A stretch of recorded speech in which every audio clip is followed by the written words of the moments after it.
warahmatullahi wabarakatuh. আজ আমি শিক্ষক দিবস উপলক্ষে একটি বক্তব্য তোমাদেরকে শোনাবো।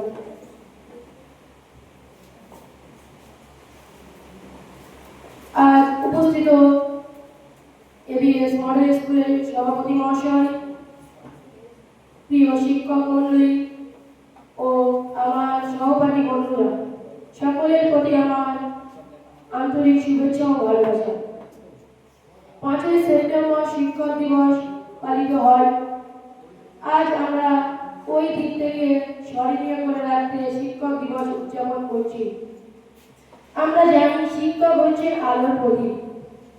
বিশ্বকবি রবীন্দ্রনাথ ঠাকুর বলেছেন, শিক্ষক সে যিনি নিজে আলোকিত হয়ে অন্যকে আলোকিত করে।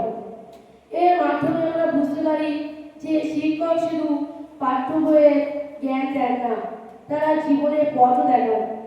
শিক্ষার ভূমিকা নিয়ে কাজী নজরুল ইসলাম বলেছেন, শিক্ষক মানে বিদ্যাদাতা নন, তারা মনুষ্য গঠনের কারিগর।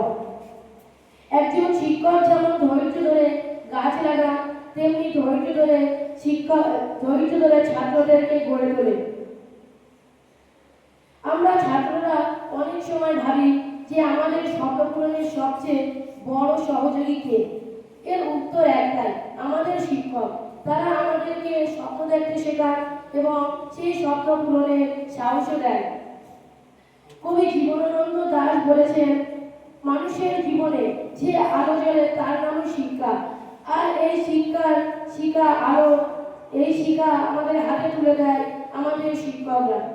আজকে আমি এই দিনটিতে আমার জীবনের সকল শিক্ষকের প্রতি শ্রদ্ধা জানাই।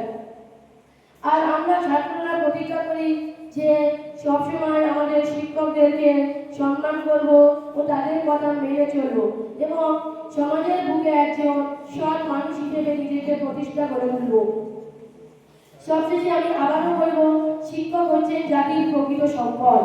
একজন ভালো শিক্ষক কখনো শুধু জ্ঞান দেন না, প্রেরণাও দেন।